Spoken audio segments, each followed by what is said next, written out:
చిరంజీవి చిరంజీవి జ 1955 ఆగస్టు 22 తెలుగు చలనచిత్ర నటుడు, రాజకీయ నాయకుడు. అతని అసలు పేరు కొణిదెల శివశంకర వరప్రసాద్. మెగాస్టార్గా తెలుగు ప్రేక్షకులకు సుపరిచితుడు. కేంద్ర ప్రభుత్వంలో 2012 ఆగస్టు 27 నుంచి 2014 మే 26 దాకా పర్యాటక శాఖ మంత్రి, ఇండిపెండెంట్ ఛార్జ్ గా పనిచేశాడు. తన బ్రేక్ డ్యాన్స్ కు పేరు పొందిన చిరంజీవి 150కి పైగా చిత్రాల్లో నటించాడు. వీటిలో ఎక్కువ భాగం తెలుగు చిత్రాలు, మిగతావి తమిళ, కన్నడ, హిందీ చిత్రాలు. 39 ఏళ్లకు పైబడ్డ నట ప్రస్థానంలో 3 సార్లు ఆంధ్రప్రదేశ్ ప్రభుత్వ నంది పురస్కారాలు, రఘుపతి వెంకయ్య బహుమతి, 9 ఫిల్మ్ఫేర్ సౌత్ బహుమతులు గెలుచుకున్నాడు. 2006లో చిరంజీవికి చలనచిత్ర రంగంలో చేసిన సేవలకు గాను పద్మభూషణ్ బహుమతి, 2024లో పద్మ విభూషణ్ పురస్కారం లభించింది. అదే సంవత్సరం ఆంధ్ర విశ్వవిద్యాలయం గౌరవ డాక్టరేటు ఇచ్చింది. మొత్తం దేశంలో చిరంజీవికి 3000కు పైగా అభిమాన సంఘాలున్నాయని ఒక అంచనా. 1978లో వచ్చిన పునాదిరాళ్లు చిత్రంతో చిరంజీవి నట జీవితం ప్రారంభమైంది. కానీ అంతకుముందే ప్రాణం ఖరీదు విడుదలైంది. 1987లో చిరంజీవి నటించిన స్వయంకృషి చిత్రం రష్యన్ భాషలోకి అనువాదమై మాస్కో అంతర్జాతీయ చలనచిత్రోత్సవంలో ప్రదర్శింపబడింది. ఈ చిత్రానికి గాను చిరంజీవి 1988 ఇండియన్ ఎక్స్‌ప్రెస్ ఉత్తమ నటుడిగా ఆంధ్రప్రదేశ్ ప్రభుత్వ నంది బహుమతి అందుకున్నాడు. అదే సంవత్సరంలో 59వ అకాడమీ అవార్డుల ప్రదానోత్సవానికి భారత ప్రతినిధుల్లో ఒకడిగా వెళ్లాడు. 1988లో చిరంజీవి సహా నిర్మాతగా వ్యవహరించి నటించిన రుద్రవీణ చిత్రం జాతీయ సమగ్రతను బోధించే ఉత్తమ చిత్రంగా జాతీయ బహుమతి అందుకుంది. 1992లో కె. రాఘవేంద్రరావు దర్శకత్వంలో చిరంజీవి నటించిన ఘరానా మొగుడు చిత్రం 10 కోట్ల రూపాయలకు పైగా స్థూల వసూళ్లు సాధించిన తొలి తెలుగు చిత్రంగా నిలిచింది. ఈ చిత్రం 1993లో జరిగిన భారత అంతర్జాతీయ చలనచిత్రోత్సవంలో మెయిన్ స్ట్రీమ్ విభాగంలో ప్రదర్శింపబడింది. ఈ సినిమాతో చిరంజీవి భారతదేశంలో అత్యధిక పారితోషికం అందుకున్న నటుడిగా జాతీయ వారపత్రికల ముఖచిత్రంపై ఎక్కాడు. ఫిల్మ్ఫేర్, ఇండియా టుడే పత్రికలు చిరంజీవిని బాలీవుడ్ దిగ్గజం అమితాబ్ బచ్చన్తో పోలుస్తూ బిగ్గర్ దాన్ బచ్చన్ అని శీర్షికలు వెలువరించాయి. ది వీక్ పత్రిక చిరంజీవిని ది న్యూ మనీ మెషిన్గా అభివర్ణించింది. 1992లో వచ్చిన ఆపద్బాంధవుడు సినిమాకు 1.25 కోట్ల రూపాయల పారితోషికం అందుకున్నాడు. అప్పటికి అది భారతదేశంలో ఏ నటుడూ తీసుకోనంత పారితోషికం. 2002లో భారత కేంద్ర ప్రభుత్వ ఆర్థిక శాఖ 1999 నుండి 2000 ఆర్థిక సంవత్సరంలో అత్యధిక ఆదాయ పన్ను చెల్లింపుదారుగా సమ్మాన్ పురస్కారాన్ని ప్రకటించింది. 2006లో IBN నిర్వహించిన సర్వేలో తెలుగు చిత్రపరిశ్రమలో అత్యంత ప్రజాదరణ పొందిన నటుడిగా గుర్తించింది. 2013లో చిరంజీవి పర్యాటక శాఖ, సమాచార ప్రసార మంత్రిత్వ శాఖ సంయుక్తంగా నిర్వహించిన ఇన్క్రెడిబుల్ ఇండియా ప్రచారాన్ని 66వ కేన్స్ చలనచిత్రోత్సవ వేదిక మీద ప్రారంభించాడు. మకావులో జరిగిన 14వ అంతర్జాతీయ ఇండియన్ ఫిల్మ్ అకాడమీ అవార్డుల కార్యక్రమంలో చిరంజీవి ఇన్క్రెడిబుల్ ఇండియాకు ప్రాతినిధ్యం వహించారు. 2013లో IBN లైవ్ చిరంజీవి భారతీయ సినిమాను ప్రభావితం చేసిన వ్యక్తుల్లో ఒకడిగా పేర్కొనింది. చిన్నారి పాటకి ఫిదా అయిన megastar Chiranjeevi archived 2023 May 25 at the Wayback Machine. బాల్యం, విద్యాభ్యాసం. చిరంజీవి 1955 ఆగస్టు 22న పశ్చిమ గోదావరి జిల్లా మొగల్తూరులో కొణిదెల వెంకట్రావు, అంజనాదేవి దంపతులకు ప్రథమ సంతానంగా జన్మించాడు. తండ్రి పోలీస్ కానిస్టేబుల్. ఆయనకు ఉద్యోగ రీత్యా పలు ప్రాంతాలకు బదిలీ అవుతుండేది. చిరంజీవి బాల్యంలో కొంతకాలం తాతయ్య దగ్గర ఉన్నాడు. నిడదవోలు, గురజాల, బాపట్ల, పొన్నూరు, మంగళగిరి, మొగల్తూరులో ఆయన ప్రాథమిక విద్యాభ్యాసం సాగింది. విద్యార్థి దశలో చిరంజీవి NCCలో చేరి 1970వ దశకంలో న్యూఢిల్లీలో జరిగిన పెరేడ్లో పాల్గొన్నాడు. చిన్నతనం నుంచి నటన మీద ఆసక్తి ఏర్పడింది. ఒంగోలులోని CSR శర్మ కళాశాల నుంచి ఇంటర్మీడియట్ పూర్తి చేశాడు. నరసాపురంలోని శ్రీ వై.ఎన్. కళాశాల నుంచి వాణిజ్య శాస్త్రంలో పట్టా పుచ్చుకున్న తర్వాత 1976లో చెన్నై వెళ్లి అక్కడ నటనలో శిక్షణ కోసం మద్రాస్ ఫిల్మ్ ఇన్స్టిట్యూట్లో చేరాడు. కుటుంబం. 1980 ఫిబ్రవరి 20న చిరంజీవి వివాహం హాస్య నటుడు అల్లు రామలింగయ్య కుమార్తె సురేఖతో జరిగింది. వారికి 2 కుమార్తెలు సుస్మిత, శ్రీజ, ఒక కుమారుడు రామ్చరణ్ తేజ. రామ్ చరణ్ కూడా సినీ నటుడు, నిర్మాత. చిరంజీవి తమ్ముడు నాగేంద్రబాబు సినిమా నిర్మాత, నటుడు. మరో సోదరుడు పవన్ కళ్యాణ్ నటుడు, జనసేన పార్టీ వ్యవస్థాపకుడు. చిరంజీవి బావ అల్లు అరవింద్ సినిమా నిర్మాత. అల్లు అరవింద్ కుమారుడు అల్లు అర్జున్, అల్లు శిరీష్ సినిమా నటులు. నాగేంద్రబాబు కొడుకు వరుణ్ తేజ్, కుమార్తె నీహారిక, ఇంకా చిరంజీవి మేనల్లుడు సాయి ధరమ్ తేజ్ వారి సోదరుడు వైష్ణవ్ తేజ్ కూడా నటన వృత్తిలో ఉన్నవారే. చలనచిత్ర ప్రస్థానం. ప్రధాన వ్యాసం. చిరంజీవి నటించిన సినిమాల జాబితా. 1978 నుండి 1981 తొలి అడుగులు. చెన్నైలోని మద్రాస్ ఫిల్మ్ ఇన్స్టిట్యూట్ నుండి డిప్లొమా పొందిన తర్వాత 1978లో పునాది రాళ్ళు చిత్రం చిరంజీవి నటించిన మొదటి చిత్రం. కాని ప్రాణం ఖరీదు ముందుగా విడుదల అయింది. మొదటిసారి నిర్మాత జయకృష్ణ ద్వారా చిరంజీవికి ముట్టిన పారితోషికం 1116 రూపాయలు. బాపు దర్శకత్వంలో వచ్చిన మనవూరి పాండవులు చిత్రం చిరంజీవికి ప్రేక్షకుల్లో మంచి గుర్తింపునిచ్చింది. తాయారమ్మ బంగారయ్య చిత్రంలో ఒక చిన్న పాత్ర పోషించాడు. ఐ లవ్ యూ 1979లో ప్రతినాయక ఛాయలున్న పాత్ర పోషించాడు. కె. బాలచందర్ దర్శకత్వంలో కమల్ హాసన్ కథానాయకుడిగా వచ్చిన ఇది కథ కాదు చిత్రంలో ప్రతినాయకుడిగా నటించాడు. ఇంకా మోసగాడు, రాణి కాసుల రంగమ్మ, 47 రోజులు, న్యాయం కావాలి, రానువ వీరన్ వంటి చిత్రాలలో చిన్న పాత్రలు, ప్రతినాయక పాత్రలు పోషించాడు. తమిళ చిత్రం అవర్గల్ తెలుగు రీమేక్లో తమిళంలో రజనీకాంత్ పోషించిన పాత్ర పోషించాడు. 1979లో చిరంజీవి నటించిన 8 చిత్రాలు విడుదలవగా తర్వాతి సంవత్సరంలో 14 చిత్రాలు విడుదలయ్యాయి. 1982 నుండి 1986 కథానాయక పాత్రల వైపు. 1982లో కోడి రామకృష్ణ దర్శకత్వంలో వచ్చిన ఇంట్లో రామయ్య వీధిలో కృష్ణయ్య లాంటి చిత్రాలతో చిరంజీవి ప్రధాన కథానాయకుడిగా నటించడం ప్రారంభమైంది. ఇది బాక్స్ ఆఫీస్ వద్ద విజయవంతమైన చిత్రంగా నిలిచింది. తర్వాత కె. విశ్వనాథ్ దర్శకత్వంలో వరకట్న దురాచారం మీద వచ్చిన శుభలేఖ అనే చిత్రంలో నటించాడు. ఈ చిత్రంలో నటనకు గాను చిరంజీవికి ఉత్తమ నటుడిగా తెలుగు ఫిల్మ్ఫేర్ బహుమతి అందుకోగా, కె. విశ్వనాథ్కి ఉత్తమ దర్శకుడిగా తెలుగు ఫిల్మ్ఫేర్ బహుమతి దక్కింది. 1983లో కోదండరామిరెడ్డి దర్శకత్వంలో వచ్చిన ఖైదీ చిత్రం బాక్స్ ఆఫీస్ వద్ద ఘన విజయం సాధించి చిరంజీవికి స్టార్డమ్ పేరు సాధించి పెట్టింది. తర్వాత ఇది పెళ్లంటారా, సీతాదేవి, పింగురంగడు, బంధాలు అనుబంధాలు, మొండిగటం మొదలైన చిత్రాల్లో నటించాడు. తర్వాత పట్నం వచ్చిన పతివ్రతలు, బిల్లారంగా, మంచు పల్లకి లాంటి చిత్రాల్లో నటించాడు. 1984లో మంత్రిగారి వియ్యంకుడు, సంఘర్షణ, గూండా, ఛాలెంజ్, హీరో, దొంగ, జ్వాల, అడవి దొంగ, కొండవీటి రాజా, రాక్షసుడు లాంటి విజయవంతమైన యాక్షన్ సినిమాల్లో నటించాడు. 1985లో చిరంజీవికి విజేత చిత్రంలో నటనకు రెండవసారి ఫిల్మ్ఫేర్ పురస్కారం అందుకున్నాడు. 1986లో జంధ్యాల దర్శకత్వంలో వచ్చిన చంటబ్బాయి చిత్రంలో హాస్య ప్రధానమైన నాయకుడి పాత్ర పోషించాడు చిరంజీవి. 1987 నుండి 2007 వ్యాపారాత్మక విజయాలు. 1987లో కె. విశ్వనాథ్ దర్శకత్వంలో వచ్చిన స్వయంకృషి చిత్రంతో చిరంజీవి మొట్టమొదటిసారిగా ఉత్తమ నటుడిగా నంది బహుమతి అందుకున్నాడు. పసివాడి ప్రాణం 1987, యముడికి మొగుడు 1988, మంచిదొంగ 1988 బాక్స్ ఆఫీస్ వద్ద మంచి విజయం సాధించాయి. పసివాడి ప్రాణం ద్వారా తెలుగు చిత్రపరిశ్రమకు మొదటిసారిగా బ్రేక్ డ్యాన్స్ పరిచయం చేశాడు.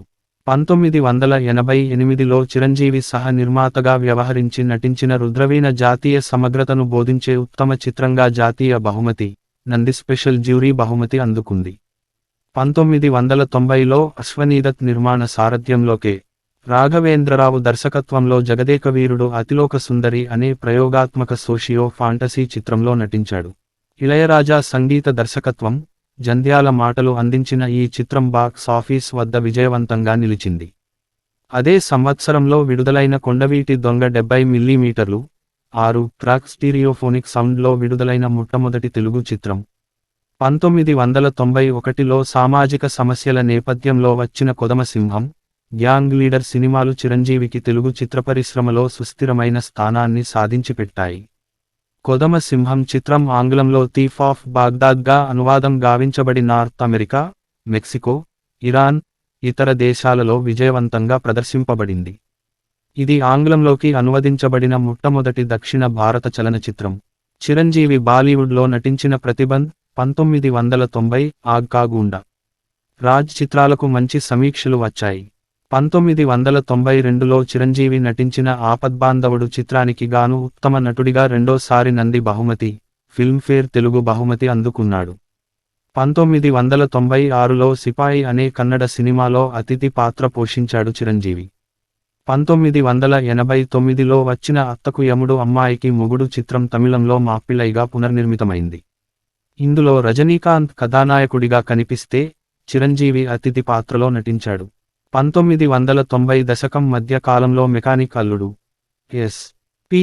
పరశురాం, బిగ్ బాస్, రిక్షావోడు చిత్రాలు అంతగా ప్రేక్షకులను ఆకట్టుకోలేదు.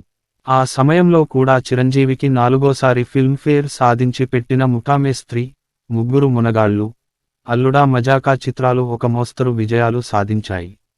కొంతకాలం తర్వాత హిట్లర్ 1997, మాస్టర్ 1997, బావగారు బాగున్నారా, చూడాలని ఉంది 1998, స్నేహం కోసం 1999 లాంటి చిత్రాలతో మళ్లీ విజయాల బాట పట్టాడు. స్నేహం కోసం చిత్రంలో నటనకు గాను 5వసారి ఫిల్మ్ఫేర్ పురస్కారం అందుకున్నాడు. 1999లో చిరంజీవి దుషాన్ గార్సీ దర్శకత్వంలో రమేష్ కృష్ణమూర్తి నిర్మాతగా ఒక హాలీవుడ్ చిత్రంలో నటించవలసి ఉంది. దీని తెలుగు మూల చిత్రానికి సురేష్ కృష్ణ దర్శకత్వం వహించాడు. The return of the thief of Baghdad అని పేరు పెట్టిన ఈ చిత్రం తెలియని కారణాలతో ఆగిపోయింది. దస్త్రం, చిరంజీవి పొలిటిక్స్ పోస్టా, జేపీజీ 2007 నుండి 2008 సంవత్సరాలలో చిరంజీవి రాజకీయాలలోకి రావాలని రాష్ట్రమంతటా ప్రదర్శనలు జరిగాయి. పోస్టర్లు వెలిశాయి. కొత్త సహస్రాబ్దంలో చిరంజీవి కెరీర్ ముత్యాల సుబ్బయ్య దర్శకత్వంలో అన్నయ్య 2000 చిత్రంతో ప్రారంభమైంది. 2001లో కన్నడ, తెలుగులో విడుదలైన ద్విభాషా ఆధ్యాత్మిక చిత్రం శ్రీ మంజునాథలో శివుడిగా నటించాడు. మంజునాథుడిగా అర్జున్ నటించాడు. ఇది కర్ణాటకలోని ధర్మస్థల మంజునాథేశ్వర స్వామి భక్తుడి నేపథ్యంలో తీసిన చిత్రం. కొంచెం వ్యవధి తర్వాత 2002లో వచ్చిన ఇంద్ర అప్పటి వరకు ఉన్న తెలుగు చిత్ర పరిశ్రమ రికార్డులు తిరగరాసింది. చిరంజీవికి ఉత్తమ నటుడిగా 3వసారి నంది పురస్కారం, 6వసారి ఫిల్మ్ఫేర్ బహుమతి దక్కింది. ఠాగూర్ సినిమా చిరంజీవిని తారాపథాన్ని అత్యుత్తమ స్థానానికి తీసుకువెళ్ళింది. దీని తర్వాత హిందీ చిత్రం మున్నాభా ఎం.బి.బి.ఎస్ రీమేక్ అయిన శంకర్ దాదా ఎం.బి.బి.ఎస్ చిత్రంలో నటించాడు. ఈ సినిమాకు గాను ఉత్తమ నటుడిగా 7వసారి ఫిల్మ్ఫేర్ బహుమతి అందుకున్నాడు. 2006లో మురుగదాస్ దర్శకత్వంలో వచ్చిన స్టాలిన్ చిత్రంలో నటించాడు. ఈ 3 చిత్రాలు ఏదో ఒక సామాజిక ఇతివృత్తం ఉన్నవే. 2006లో ఈయనకు ఫిల్మ్ఫేర్ సౌత్ ప్రత్యేక బహుమతి అందజేసింది. ఇదే సమయంలో చిరంజీవి రాజకీయ రంగ ప్రవేశంపై ఊహాగానాలు విస్తృతంగా చర్చనీయాంశాలయ్యాయి. 2008 నుండి 2016 విరామం. 2007లో చిరంజీవి నటించిన శంకర్ దాదా జిందాబాద్ తర్వాత సుమారు 10 ఏళ్ల పాటు మరే సినిమాలో కథానాయకుడిగా నటించలేదు. ఈ సమయంలో రాజకీయాల్లోకి ప్రవేశించాడు. ఈ 10 ఏళ్లలో అడపాదడపా అతిథి పాత్రల్లో కనిపించాడు. 2009లో కొడుకు రామ్ చరణ్ కథానాయకుడిగా వచ్చిన మగధీర, 2015లో వచ్చిన బ్రూస్ లీ చిత్రాల్లో తన నిజ జీవిత పాత్రల్లో కనిపించాడు. 2010లో వచ్చిన వరుడు, 2015లో వచ్చిన రుద్రమదేవి చిత్రాల్లో నేపథ్య సంభాషణకు తన గాత్రం అందించాడు.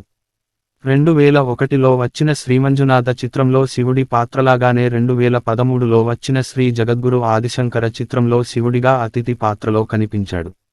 2017 ప్రస్తుతం పునరాగమనం. 2013 నుంచే చిరంజీవి తిరిగి నటనారంగంలోకి ప్రవేశించడానికి సరైన కథ కోసం అన్వేషణ ప్రారంభించాడు. అది యాదృచ్ఛికంగా తన 150వ చిత్రం కావటం విశేషం. దాదాపు 10 సంవత్సరాల తర్వాత చిరంజీవి నటించిన చిత్రం ఖైదీ నెం.150 2017 జనవరి 11న విడుదల అయింది. ఇది 2014లో తమిళంలో విడుదలై మంచి విజయం సాధించిన కత్తి అనే చిత్రానికి పునర్నిర్మాణం. వి వినాయక్ ఈ చిత్రానికి దర్శకత్వం వహించాడు. 2017 సంక్రాంతికి విడుదలైన ఈ చిత్రం మంచి సమీక్షలనందుకుంది. తెలుగు సినిమా రంగంలో చిరంజీవిని మొదటి యాక్షన్, డాన్స్ మాస్ హీరోగా చెప్పుకోవచ్చును. అంతకు ముందు ఉన్న కథానాయకుల చిత్రాలలో ఈ అంశాలున్నా వాటికి అంత ప్రాముఖ్యత ఉండేది కాదు. 2019లో చిరంజీవి తన మొదటి పీరియాడిక్ చిత్రం సైరా నరసింహారెడ్డిలో నటించారు.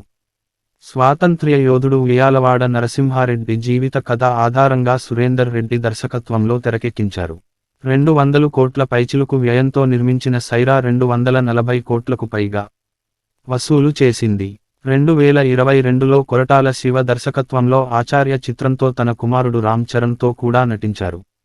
2022లో మోహన రాజా దర్శకత్వంలో గాడ్ ఫాదర్ చిత్రం అక్టోబర్ 5వ తేదీన విడుదలై బాక్స్ ఆఫీస్ వద్ద విజయం సాధించింది. చిరంజీవి ప్రస్తుతం బింబిసార దర్శకుడు వశిష్ఠ దర్శకత్వంలో ప్రస్తుతం సినిమా చేస్తున్నారు. ఈ సినిమాకి విశ్వంబర అనే టైటిల్ని పరిశీలిస్తున్నారు. చిరంజీవి ఇతర భాషలు గ్యాంగ్ లీడర్ హిందీ పునర్నిర్మాణం ఆగ్కా గూండారాజ్లో, అంకుశం హిందీ పునర్నిర్మాణం ప్రతిబంధ్లో, దక్షిణాదిన విజయవంతమైన జెంటిల్ మేన్ హిందీ పునర్నిర్మాణం ది జెంటిల్ మేన్లో కూడా కథానాయకుడుగా నటించాడు. ఘరానా మొగుడు మలయాళంలోకి హీరోగా అనువదించబడింది. పశ్చిమ ఐరోపా ఖండం, లాటిన్ అమెరికాలలో సైతం చిరుపేరొందాడు. దొంగ చిత్రంలో గోలీమార్ పాటకి మైకేల్ జాక్సన్ రూపొందించిన థ్రిల్లర్ ఆల్బమ్ మూలం. ఈ పాటల్లో చిరు, జాక్సన్ నాట్య భంగిమలు, వేషధారణలలో చాలా సామ్యం కనబడుతుంది. అందుకే ఈ దేశాలలో చిరుని ఇండియన్ జాక్సన్గా వ్యవహరిస్తారు. సేవా కార్యక్రమాలు హైదరాబాదులో చిరంజీవి రక్త నేత్రనిధి ప్రధాన కార్యాలయం. చిరంజీవి అక్టోబర్ 2, 1998లో చిరంజీవి చారిటబుల్ ట్రస్ట్ స్థాపించాడు. Chiranjeevi blood bank, Chiranjeevi eye bank ఈ ట్రస్టు నడుపుతున్న ముఖ్య సేవా సౌకర్యాలు. రాష్ట్రంలో అత్యధికంగా నేత్రదానం, రక్తదానం సాగిస్తున్న సంస్థలుగా ఇవి గుర్తింపు పొందాయి. అభిమానుల ఉత్సాహాన్ని, సేవా దృక్పథాన్ని పెద్ద ఎత్తున సమాజ సేవా కార్యక్రమాలకు మళ్లించడం ఈ ట్రస్టులు సాధించిన ఘన విజయం. వీరి రక్తదానం వలన రాష్ట్రంలో 80,000 మంది, నేత్రదానం వలన 1000 మంది సేవలనందుకొన్నారని అంచనా. ఇప్పటికీ ఈ సంస్థలకు 3.5 లక్షల మంది తమ మరణానంతరం నేత్రాలను దానం చేయడానికి ముందుకొచ్చారు. 4 సంవత్సరాలు ఈ సంస్థలు అత్యుత్తమ సేవా సంస్థలు గా రాష్ట్ర ప్రభుత్వ బహుమతిని అందుకొన్నాయి. సత్కారాలు 2022 నవంబరు 20 నుండి 28 వరకు గోవాలో జరుగనున్న 53వ భారత అంతర్జాతీయ చలన చిత్రోత్సవాల్లో చిరంజీవిని Indian film personality of the year 2022 పురస్కారానికి ఎంపిక చేస్తున్నట్టు కమిటీ ప్రకటించింది. ఈ చలన చిత్రోత్సవ ముగింపు వేడుకలో ఆయన ఈ పురస్కారాన్ని అందుకున్నాడు. చిత్ర దర్శకుడు కె. బాలచందర్ చిరంజీవిలో కమల్ హాసన్, రజనీకాంత్ ఇద్దరూ ఉన్నారని వ్యాఖ్యానించాడు. పురస్కారం పేరు బహుకరించింది సంవత్సరం ఇతర వివరాలు. పద్మ విభూషణ్ 2024, పద్మభూషణ్ 2006 జనవరి 2006లో భారత ప్రభుత్వం తరపున అప్పటి రాష్ట్రపతి శ్రీ అబ్దుల్ కలాం నుండి పద్మభూషణ్ పురస్కారం స్వీకరణ. డాక్టరేట్ 2006 నవంబరులో ఆంధ్ర విశ్వవిద్యాలయం వారి గౌరవ డాక్టరేటు ఆంధ్ర విశ్వవిద్యాలయం తరపున అప్పటి ఆంధ్ర గవర్నర్ రామేశ్వర్ ఠాకూర్ నుండి. రాజకీయ చరిత్ర చిరంజీవి రాజకీయ రంగప్రవేశంపై 2007 నుంచి అనేక వార్తలు వచ్చాయి. 2008 ఆగస్టు 17 తన రాజకీయ ప్రవేశ విషయానికి పై పత్రికా ముఖంగా ప్రకటన విడుదల చేశారు. పేదలకు అనుకూలమైన విధానాలు, సామాజిక న్యాయం తమ పార్టీ ముఖ్య ఆశయాలని పేర్కొన్నాడు. 2008 ఆగస్టు 26న మదర్ తెరిసా జన్మదినం, తిరుపతి ఆవిలాల చెరువు మైదానంలో బహిరంగ సభను ఏర్పాటు చేసి ప్రజారాజ్యం అనే పార్టీని, పతాకాన్ని ఆవిష్కరించాడు. ఆయన రాజకీయ ప్రవేశంతో చేసే విధి విధానాలు ప్రకటించాడు. ప్రస్తుతానికి చిత్రాల్లో నటించే ఆలోచనలు ప్రక్కన పెట్టినట్లు ప్రకటించాడు. 2009లో జరిగిన ఆంధ్రప్రదేశ్ శాసనసభ సాధారణ ఎన్నికల్లో ప్రజారాజ్యం పార్టీ 295 స్థానాలకు పోటీ చేయగా 18 స్థానాలను గెలుచుకుంది. చిరంజీవి పాలకొల్లు, తిరుపతి శాసనసభ నియోజకవర్గాల నుంచి పోటీ చేయగా, తిరుపతి నుంచి గెలిచి పాలకొల్లులో ఓడిపోయాడు. తన పార్టీ ప్రజారాజ్యాన్ని కాంగ్రెస్ పార్టీలో విలీనం చేసి కాంగ్రెస్ పార్టీ ద్వారా రాజ్యసభ సభ్యత్వాన్ని పొంది కేంద్ర పర్యాటక మంత్రిగా స్వతంత్ర హోదాలో విధులు నిర్వర్తించారు. Chiranjeevi starts a new role as Andhra MLA. CNN IBN 3 June 2009. Archived from the original on June 7, 2009. Retrieved 15 October 2010. 2011 ఫిబ్రవరి 6వ తేదీన పార్టీని కాంగ్రెస్లో విలీనం చేశాడు. అయితే సమకాలిక రాజకీయాలతో ఇమడలేక రాజకీయాలకు పూర్తిగా స్వస్తి చెప్పి తిరిగి సినిమాలలో నటిస్తున్నాడు. 2021లో చిరంజీవి సినిమాలు కనీసం 2 విడుదల కాబోతున్నాయి.